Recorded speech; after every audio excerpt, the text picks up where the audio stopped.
Okay guys, hello and welcome back to the Game Show Global Esports Cup Southeast Asian region between Space Creators and Execration. This is the second game between the best of two series between these two relatively even teams. Space Creators taking the first game over Execration, whereas Execration, they had a chance, but just during the early game, it felt like they weren't really able to accumulate enough of an advantage and an item advantage to really take the game off of Space Creators. It looked like they had a chance, but in the end, the Australian squad able to take this game off of the Execration squad. But aside from that, it's going to be me, Denley, alongside Mike Loris for this this last game between Space Creators and Execration.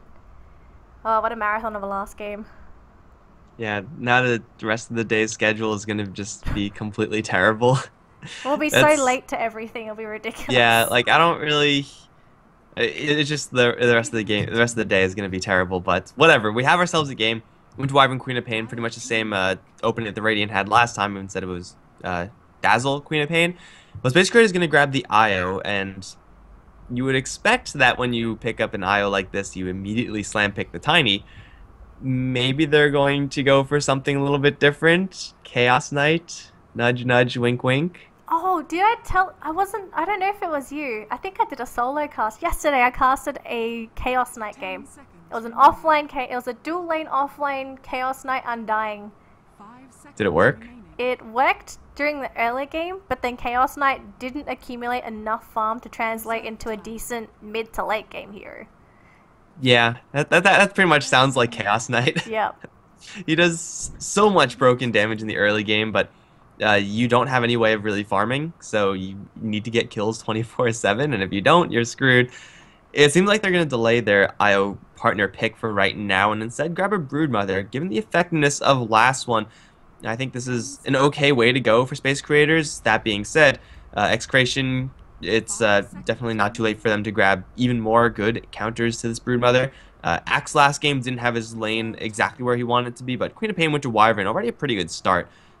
Curse on Broodmother, a pretty good way of just catching her out immediately. Splinter Blast clears out the Spiderlings very well, and Queen of Pain, well, she's not really great at like hunting down the Broodmother, but actually killing off her Spiderlings, and once she's found, Queen of Pain can actually get the damage done really easily. Yeah, I think the biggest thing about this Wisp pickup though is that it forces Execration's hand, because you know that Tiny Wisp is so strong that you have to ban the Tiny, and that means that they have one less ban to ban a hero that they would rather prefer. So if they're running a mobile draft, you get rid of those really annoying silence and disabling heroes. If you're running a defensive draft, you get rid of those momentum heroes. So I think this is more of it's a bit of a mind game here for Space Creators. They probably weren't even expecting the Tiny pick. Maybe they were hoping to get something else. So I think if this is Space Creators' intention to have the Tiny banned, then I think it's a big win for them, because it means that there are more heroes that are going to be available to them that will possibly cater to the kind of draft that they're after. Although you'd obviously assume that Space Creators would just do what they did last game, because if it worked, it worked. Like, why would you ever change your strategy? And IO with someone else, really anyone else, with Broodmother is actually really hard to deal with. The split push is so real, and if you try to gank one of them, then the other one is... I mean, if you try to gank the IO Tiny in a lane, then Broodmother is going to put up the pressure. If you try to gank the Broodmother, Tiny or IO +1 can either push and try to race for tower damage or relocate into the Broodmother. It's really going to be a mean game of whack-a-mole that Execration really have to play. In that regard, I really do like the Spirit Breaker ban out, which would have started every single fight there for Execration almost completely in their own terms. But not going to happen. Space Creators not going to let that happen. Execration, are they scared of the... Bristleback? The Gyrocopter, I think, is probably a justifiable ban here from Execration, especially after last game. The Gyrocopter display was... I mean, it's kind of hard to play like an amazing Gyrocopter since it's just Gyrocopter, but I think it is probably a ban-worthy hero at this point. Unless there's a niche hero that they want to get rid of, because we don't even know what kind of draft Execration wants to play with right now. Queen of Pain and Winter Wyvern are so open that you can really do anything with these heroes. But I think Queen of Pain is a sort of a step in the right direction. She does pretty well when dealing with a Broodmother. She's pretty good as well when it comes to reinforcing if a Tiny +1 decides to gank a teammate or so. So I think the Queen of Pain, she's in an okay spot for this game. Do you feel like Execration could possibly get away with the mobile draft? Because I know a lot of mobile heroes are able to not just catch the brood, but also catch out the wisp plus one. I keep saying tiny wisp because you see so much of it that it just sticks. Ember Spirit's still in, and there aren't really... I mean, there's always going to be counters to the Ember Spirit, soft counters, but Ember Spirit really good at getting on top of the Broodmother, killing her off, and also at the same time killing off her Spiderlings. For Execration, it seems like they may be angling towards that. When they grab a Dazzle and Winter Wyvern, two of the probably most defensively oriented support heroes that you can get, it clearly indicates that they want to go a little bit more into the late game. And hopefully it's not going to be another 69-minute game as last time, because then the schedule is just not going to work at all today, and it's just going to be an absolute shit fest. But yeah, for Space Creators, they know that they have a chance now to be a lot more aggressive than they really perhaps planned on after their first two picks. They can look to really abuse the fact that these supports are not good at fighting early. Absolutely. So, chopping into their reserve time, roughly the same amount of time as Execration, and they're going to have the Beastmaster pick up. He's been receiving a little bit more attention as of late, and I really wouldn't blame you. Just having the extra vision, helping you set up for those relocate ganks really helps. So for Space Creators to have this extra vision, you have to expect a lot of aggression coming out from Space Creators, whereas Execration goes for Slaughter. Now, I don't mind Slaughter as long as they have another hero to capitalize on what Slaughter provides. Queen of Pain not the best, because she's not really the best physical right-clicker in the game. I'd honestly prefer something like a Wind Ranger if you wanted a mid to synergize with the Slaughter, but it's already been banned. So what options are left that could really work with the Slaughter? Because it might shift this Queen of Pain into the offlane role now. Yeah, it really depends on how Execration feel comfortable laning this. Slaughter is a decent hero at killing off Broodmother, but as far as laning against Broodmother, he's really, really bad. He doesn't do that much of anything. Crush is an annoyance for Broodmother and pretty much nothing else. That being said, for Space Creators, Beastmaster, Broodmother, and an IO, I mean, you don't really want to be relocating Beastmaster or Broodmother into a fight if you can help it. You really want to have a more explosive hero to relocate in. Beastmaster and Brood usually go towards the same lane in that off-lane role, so we might be seeing a mid-Brood or a mid-Beastmaster right now, and if you do somehow land the Slaughter against Beastmaster matchup, I think that's probably the best case scenario there for Execration. It just seems like their lanes don't really do that much. I mean, Queen of Pain lane is always going to be doing fine, especially in the last game where we saw Queen of Pain do really well. But Slaughter, Dazzle, Winter Wyvern, and now Space Creators is going to grab a Lancer. It seems like they've just picked up an IO for IO's sake. It didn't really force out many, significant counter picks from Execration. They didn't over-adjust. So this IO is kind of like now awkwardly positioned, and Space Creators, Phantom Lancer is going to make it now melee hero number 3 for them. Execration can look to actually get some cleave damage or AoE damage on the board, and they can do some serious work here. So with cleave in mind, could they potentially go for something like a Sven? In an offlane Slaughter, that would actually be pretty decent. I really It want to see really the does lanes. depend on how they feel comfortable laning the Slaughter, I think. Exactly. Because the Queen of Pain, she typically takes mid, but she's very versatile. She can take all of the lanes, whereas Slaughter, you never want to put him in the offlane role. He needs farm. I don't mind offlane Slaughter, but it just minimizes the impact that a Slaughter could provide during the early game. I normally like to see him in that safe lane so he can get those much needed levels.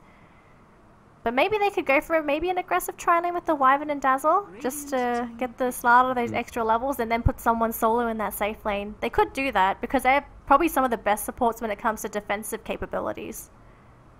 Yeah, but again, they can't really kill the enemies. I guess, to be fair, Space Creators don't have the best defensive Support tri-lane either, like no matter what their last pick is going to be. So it'll kind of be like really awkward 3v3 lanes there with no one having a really decisive lead, which is really weird to see. It's not going to be the Ember Spirit, it's not going to be the Disruptor, both those heroes now having been banned out, and Alchemist is the pick for Execration. This is a payoff hero for the minus armor. This lets him do a lot of damage even after having gone for like a Radiance-based build. That being said, Alchemist up against Beastmaster and Broodmother, not fun times. Space Creators, they should just be going full aggro at this point. They want to have, at the very least, someone to play it slightly more aggressively and try to perhaps get a couple of those early game kills. Even someone like Alina, even though there's no setup, like just having a nuking hero seems pretty good for them. I think so as well, but I think the lanes look pretty solid here for Execration. It feels like it's going to be that mid-Alchemist, right? Going up against the Beastmaster. Alchemist does very well in most melee matchups, just because of the Acid Spray. Skywraith Mage, not too bad this game.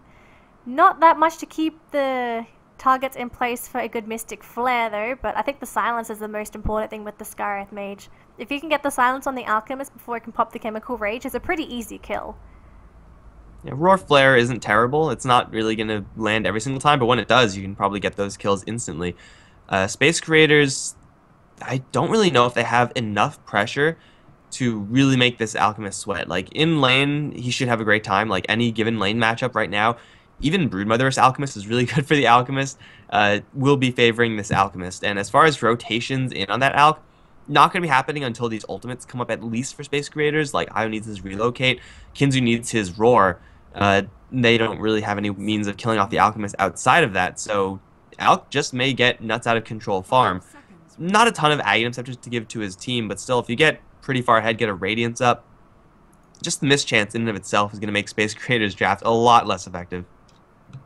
So with that in mind, we'll see who manages to take this second game in this best of 2 series between Execration and Space Creators. Will it be the Australian squad with the, should we say, very interesting draft? Because it doesn't... I think I would call this interesting. It is so not standard. It is way off standard, if anything. Well, with the interesting draft regardless. So will it be Execration? Our squad, who unfortunately dropped game 1, looking much more solid this game. And the last pick, Alchemist, I think it really rounded out this draft nicely. I'm just going to quickly actually pull up some points here so we can see how these two teams are position. I don't think Space Creators have actually played anything yet. This might just be their first match. Yeah, they haven't played anything yet, so already getting at least 1 point, not too bad for them. Whereas for Execration, they have lost their first match, and that's the only match they've played. So, yeah, these two teams haven't really started off yet on their group, so both teams looking to start things off on a good note, and looking pretty good for Space Creators to get 1 point, but I don't know if they can pull this draft together. I don't know if they can apply enough pressure to Primo and really make this Alchemist work for his farm. That's, of course, what you want to do every single time you're up against an Alchemist. Whether or not you have a draft possible to do that, a little bit more difficult. I like Alchemist's last pick for that reason. Yeah, I think so as well. So we'll see how the drafts end up going, but we'll do a quick introductions here. On the Radiant side, it's going to be Execration with Nando handling our Slardar. Up in the top lane, it seems, towards the middle section, we have Primo on our Alchemist, Fox on the Dazzle, Lumic playing the Queen of Pain, and finally in the middle lane, who... a little bit sleepy here. We got Too Easy on the Winter Wyvern coming into his team. And for the Space Creator side, we got Godot on the Io. Numat is on the Skywrath Mage. Nurse is on the Phantom Lancer. Kinzu on the Beastmaster. Down towards bottom lane, it's going to be the Broodmother again, being played by Xrag AJ. They lose a Hawk, which kind of sucks, but they're really going to look to fight over this rune. I guess this is great for Broodmother. That means she gets a free rune, but I don't really know if you want to walk into this. Like, Slardar is really tanky, the Crush is really good, and they may have vision, they may have, well, not 2 boars, but level 1 boar, kind of mediocre at this stage. It's nice to try, because the bounty rune is worth so much, that Alchemist, but if it's not in this card, it's not in the cards. Alchemist is going to grab the bounty rune, he's going to be filthy rich immediately, 570 gold. Is this supposed to be how Alchemist gets so much gold? It kind of feels dirty to have it seems like that's what Ice Frog wants it to be. I feel like having this Grievel's Greed bounty rune thing is kind of unnecessary, but Ice Frog deems it so, who am I to second guess him? But we'll see how this goes anyway. So Alchemist versus PL mid lane. It's going to be Wisp PL. So Nurse at least is going to have a lot of regen to work with up against Primo, and I feel like it's necessary. It depends if Too Easy stays in this lane though, because if the Wyvern does, then the kill potential for Space Creators is ridiculously low if they want to try and go for a kill into Primo. So if it's right now the Alchemist isn't getting any CS, but eventually he'll get Acid Spray, and then the slow burn is going to happen, and Io doesn't exactly have a lot of armor to start out with, so Acid, being physical based, is going to be hitting this Io very, very hard. And I mean, Phantom Lancer does have a little bit of extra armor, but still no hero wants to be sitting in Acid Spray. Even level 1, you would expect it to not do that much damage, but it does add up. It adds up very quickly. So this mid lane, probably not going to be a lane where either side can get any kills, unlike top, where already we see Nando kind of wrapping around, thinking about going for this Beastmaster, just for a little bit of harassment. The creeps are also here, a lot of creeps at that. So Kinzu at the very least is going to be taking a lot of creep shots. And Nando is actually just going to sprint out, not actually committing a crush at all. It's so cheap, I think I would have done it just to see how much damage I could have done, but he's not going to pull the trigger. Oh, I don't know though, because Slardar has a really bad mana pool, because it's regenerating at, what, 0.7 per second? So you're only getting 7 every 10 seconds. It's not really the best. So I think Fernando just preserving the mana just so he can use it whenever necessary, because I think the primary target in this lane for the Slardar is to potentially jump onto Numo because he's such a squishy support. Yes, he's quick, but I think if Nando gets to level 3... Oh, top river. Oh, Primo wants this bounty rune so badly, but he's taking so much damage. He's going to try to go for Godot, but another Lance is going to kill him off. Double damage rune spawns. Winter Wyvern grabs it, and she should be able to kill off Nurse because I guess he didn't see the double damage rune. Yeah, you don't want to fight the dragon, and now Too Easy just sees one more hit on this IO is going to get it. That's a kill. Double. It's very hard to see double damage rune on Winter Wyvern, but once they see the double damage rune picked up on the dragon, there's no chance they take a fight there anymore. But to lose both, though, to a Wyvern... And Wyvern's going to sit on the high ground as well to try and be aggressive. I don't know if you want to be in that position Too Easy, so... I think for Execration, they lose the Alk, but I think at this point it doesn't really matter if they lose the Alk this early, because Alk can farm so quickly, and he got a bounty rune anyway! So he gets 500... he gets so much gold back, not 500, but something along the lines of maybe 150 at least? Maybe 200? It's a good amount for 3 minutes in the game. Yeah. So Primo's, I think he'd be okay with that loss. Because the Wyvern got the double kill after that, it's a massive win for Execration. Wyvern has 1,000 gold. Oh, you get boots at least, but hey, maybe she has so much that she's actually going to want to save for something a little bit more impactful along the lines of a core item, just expecting the fact that she'll get boots later on. But the Alchemist having died once, especially this early on, and still gets Bounty Rune, is going to mean that he's perfectly happy with making that trade, and Space Creators should not be happy with that. Seeing quickly up now on the bottom lane, looks like this should be probably the most passive lane. There's really no chance, or at least not a high one, that Rag gets a kill on this Queen of Pain. And Queen of Pain, I mean, she doesn't really have that much kill potential towards the Broodmother, especially since all of her sentries have since been destroyed. But towards top lane, actually, it's going to be hits traded. Fox actually going to walk through the tower. They do get a lucky bash onto Kinzu. They have another crush in 1 second. It's going to land on 2 heroes. Fox is going to drop super low. He's going to grave himself prematurely. And it looks like that will save him as Nuant is now forced to back off. Nano's going to go right in. One more hit will kill the Dazzle, but Nano draws a double kill. Same 2-for-1 trade for Execration. This one is decisively to their advantage. Although Primo, he's going to take another Lance. Is this Illusion going to do it? Oh, charge in. Nurse going to grab another kill. God, this time the Dragon, though, grabs a haste rune, and Godot is in a little bit of trouble right now. Right clicks from Too Easy. Not quite going to do it with the stick charge, but we'll get it in the end. Another Lance, another poke. Phantom Rush. No, Fox comes in with the heal. It's going to be a 1-for-1 this time, but shutting down the Alchemist again. I mean, this is going to eventually add up for Execration if they get too careless. So what's been Too Easy? Just getting all the best runes. First a double damage rune, then a haste rune to manage to get another kill onto the Wisp.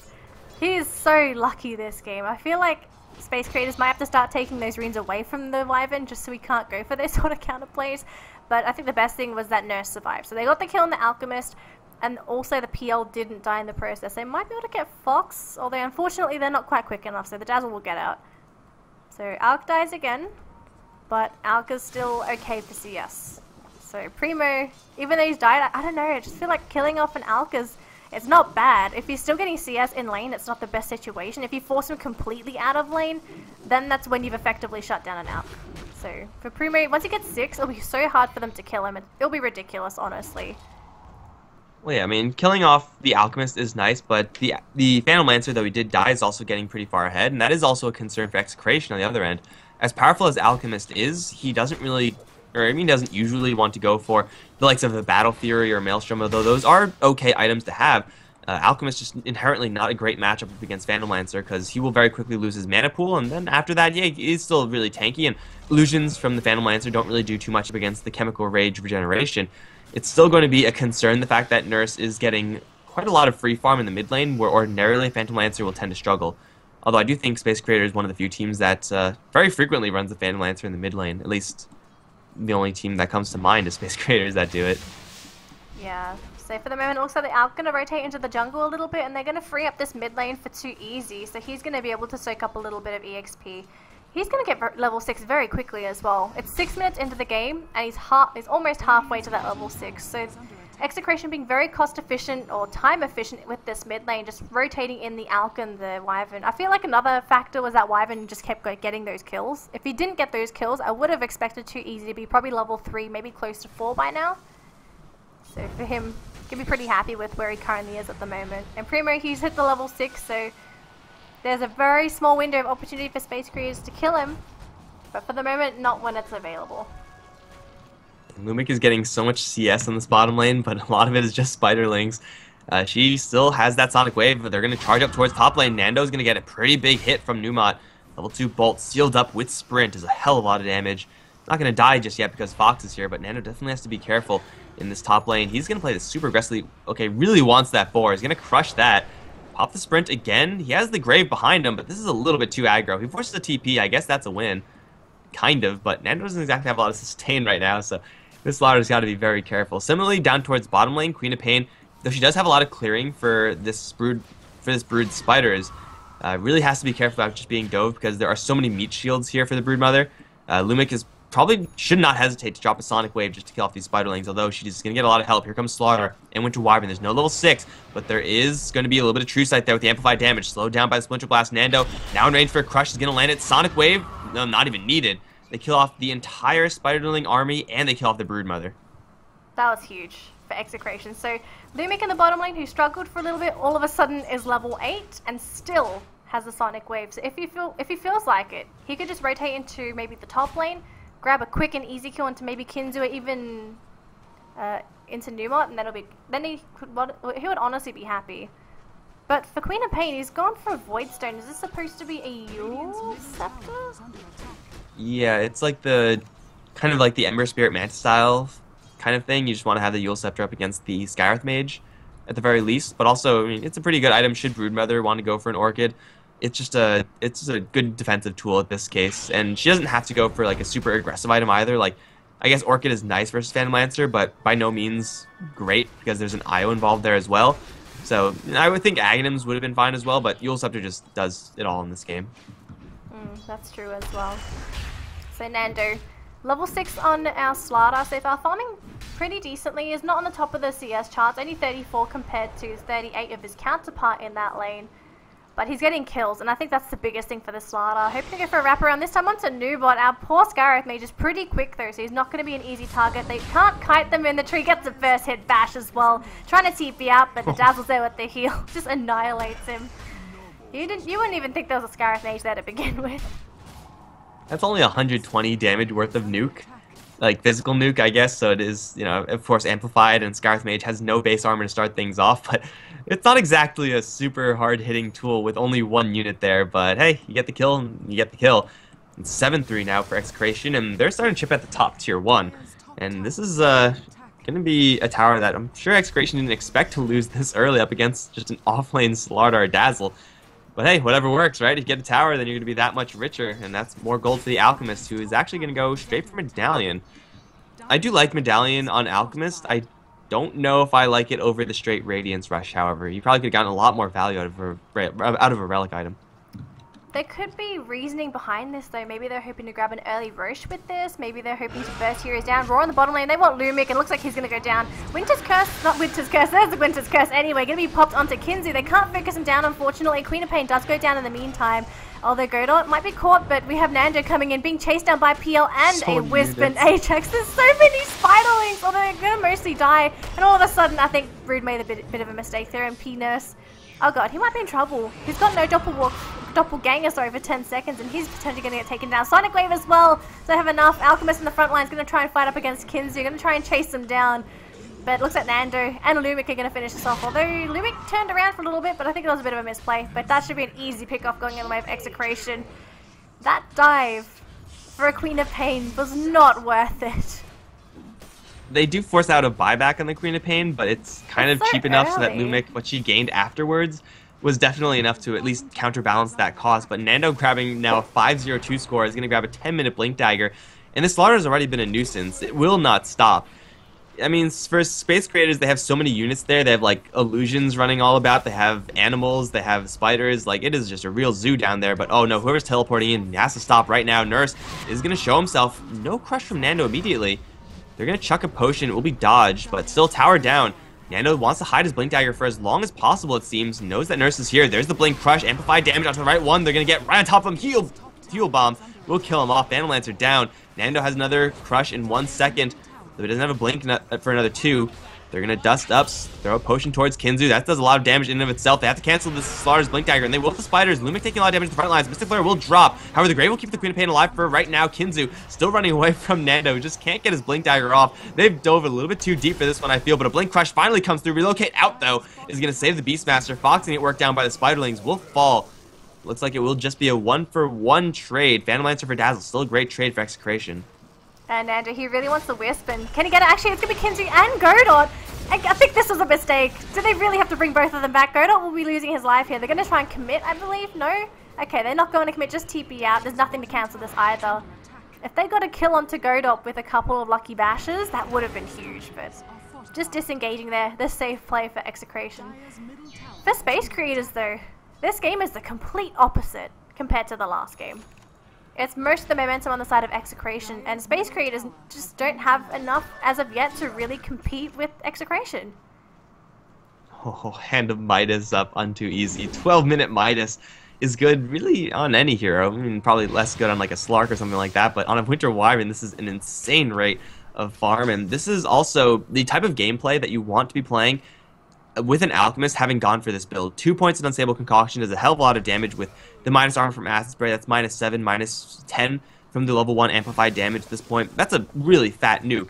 Plus Medallion, plus eventually Weave.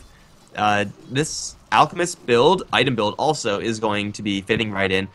As I said before, like, yeah, Radiance is typically a lot better if you want to power farm, but if your plan is to fight, yeah, and you go for Solar Crest, man. That's just the item that you want to have, especially up against Space Creators if your plan is to fight. And they are going to continuously fight, but for right now, the fight is not with the Dire, the fight is with Roshan.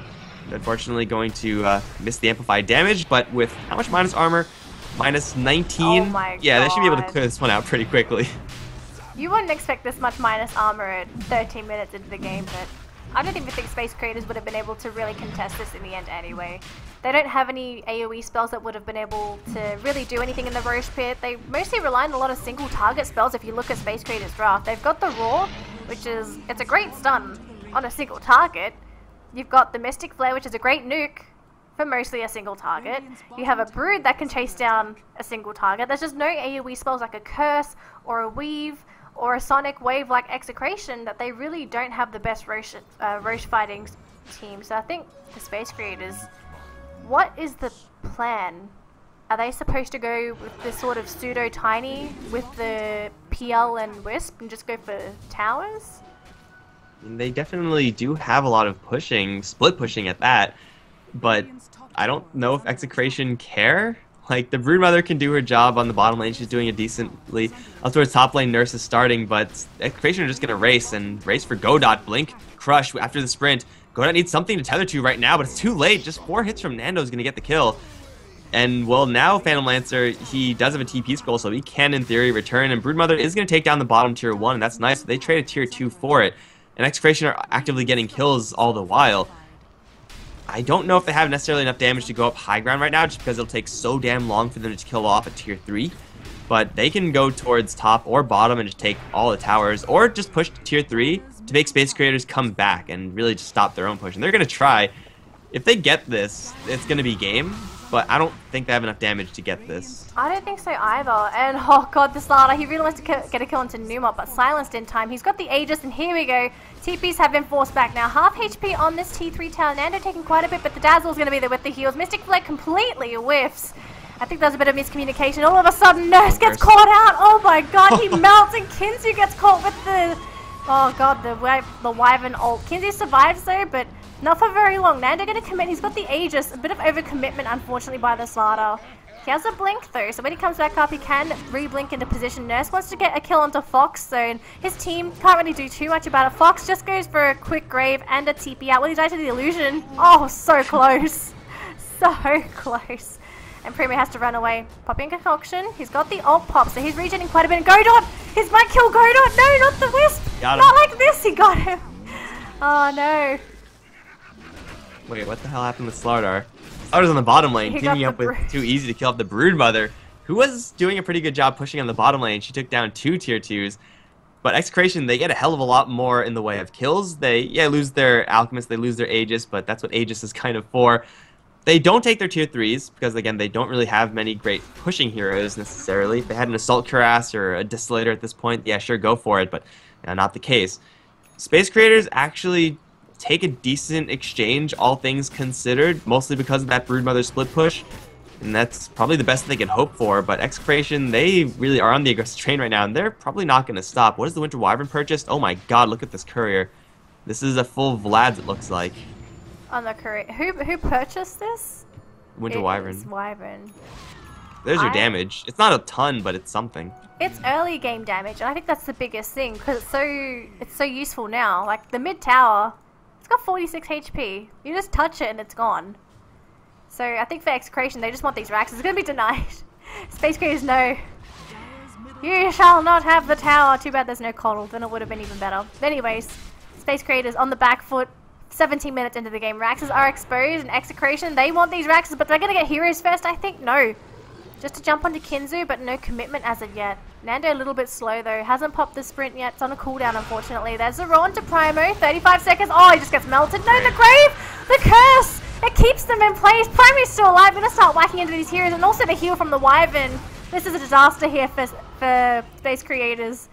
Oh, then there's a buyback as well. This early it's not bad, and there's a pause, and there's a disconnect, and it's a disaster. GG. No, I'm pretty sure it's not Rage. I'm pretty sure it's just Australia. That being said, they invest absolutely everything they have, everything in the kitchen sink into this Alchemist. But there's a grave. There's a Embrace. You're not going to get that kill. And it's almost as if they didn't spend any of their tools to do any damage to the Alchemist because he's still at full HP. Chemical Rage is running out, which is, like, I guess unfortunate, but they had to buy back on their Beastmaster. What is the Blink cooldown looking like? Slaughter actually has no more mana. Actually, no, he has stick charges. Arcane Boots are up on the Dazzle, so it looks like, yeah, he should be able to blink in again. Kinzu bought back. I don't think anyone else in Space Creators bought back in this fight necessarily, but still, there's no split push going on this time. The IO is going to relocate back down to the bottom lane, has to teleport back up towards top. And the Execration, the scariest thing, I think, perhaps, is the fact that Lumix still has the Sonic Wave. Oh, God. This game is rapidly getting out of Space Creators' hands. And I'm not sure if they're going to have enough to really be able to hold down the fort while Execration just goes for these really, really ballsy plays. Just going full-on 5-man down for Irax right now. Oh, it's just so scary. And Godot in the bottom lane is going to TP back in. He was in the bottom lane just now, so he'll be coming back. So we are back, and these Raxes are going down. I don't think Space Creators can really contest it. They just have to let it go. Otherwise, they're going to lose bodies, and they could lose more. And oh, Nurse! Not Nurse! Oh, he just gets the Doppelganger off in time. Gets healed up by the Wisp as well. So he will live for a little bit longer, but the Wisp is so frail and actually gets picked off by the Queen of Pain, Lumic. Easy, easy kill for the Queen. First Rax down, second Rax soon to follow. And Space Creators, they really can't contest the crush on the Kinzu. The jump, they can pick him off. He is just so squishy. Our AJ. It's just a buffet. Like, they're just running in one at a time, and Nando's always there with the Blink Crush. Can they even kill off the Slaughter? He's just a Vanguard. He's not an easy target right now. He has backup also, because everyone's still in Execration. They're at, like, actually full HP. So they walk in, take, I don't even know how many kills, a lot, and then take the Raxes and then back off. The most inconvenient thing for Execration at this point is the fact that they still have tier 2 towers to push into, which is, like, not what they want to be doing. They just want to be ending this game, since after last game, it just seems like they're on a tight schedule. They just got to end it. And it seems like they may just be able to, because this is pre-20-minute Raxing. And that most of the time is just going to end up winning you the game, especially if you still have this much momentum. Like, look at the green on top of the net worth chart. It's just all radiant all the time. And Alchemist, is he going to grab this Heaven's Halberd? Ooh, he is.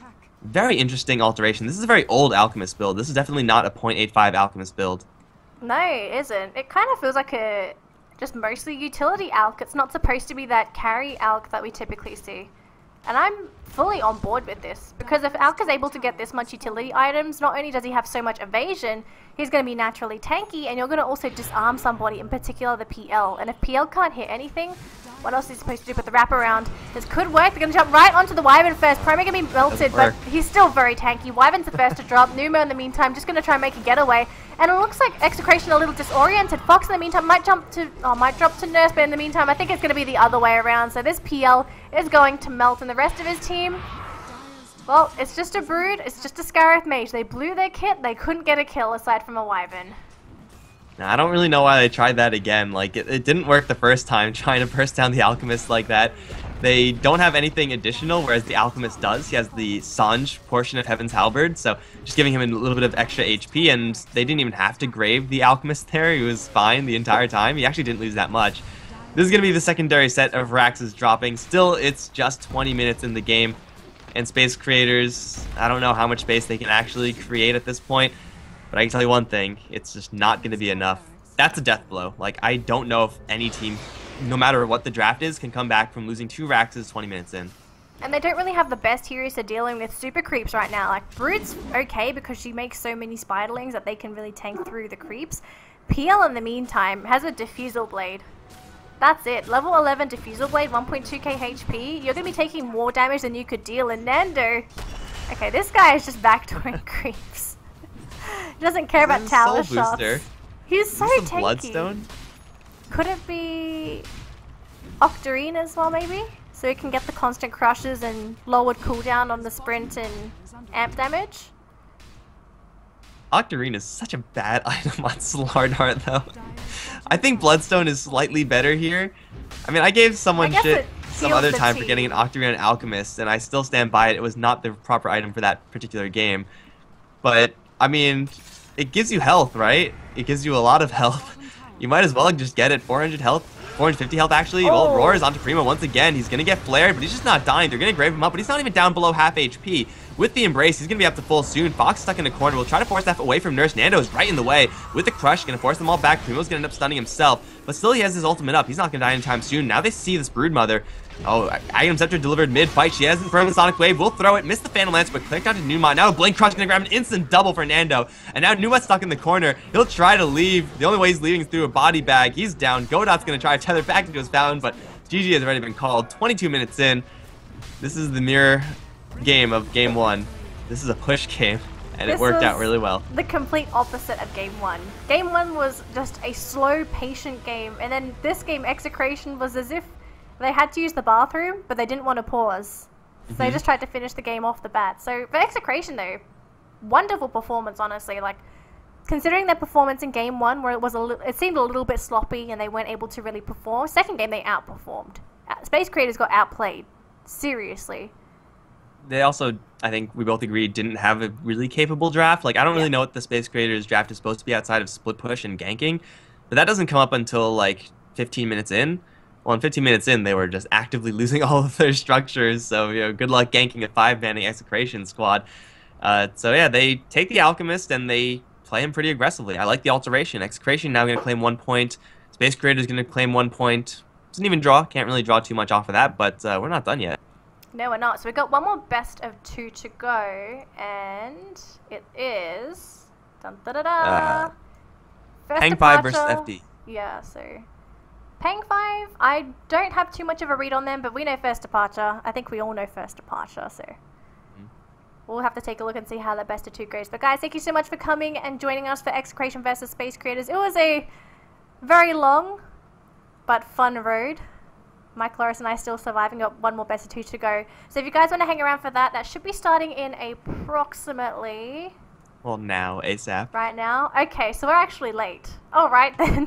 So we'll see you guys in approximately, hopefully 5 minutes. We can get right into this third best of 2. So guys, if you really like Mike Loris and I and our casting, definitely give us a follow on our social media links at twitter.com/@DenellyCast, @MikeLoris. The spelling is in the top right-hand corner. If you don't know where to find us, just literally Google at whatever our names are, and you'll probably find us. So aside from that, we'll be back in about 5 minutes for our final best of 3 between First Departure and Pang 5. So stick around and we'll see you shortly.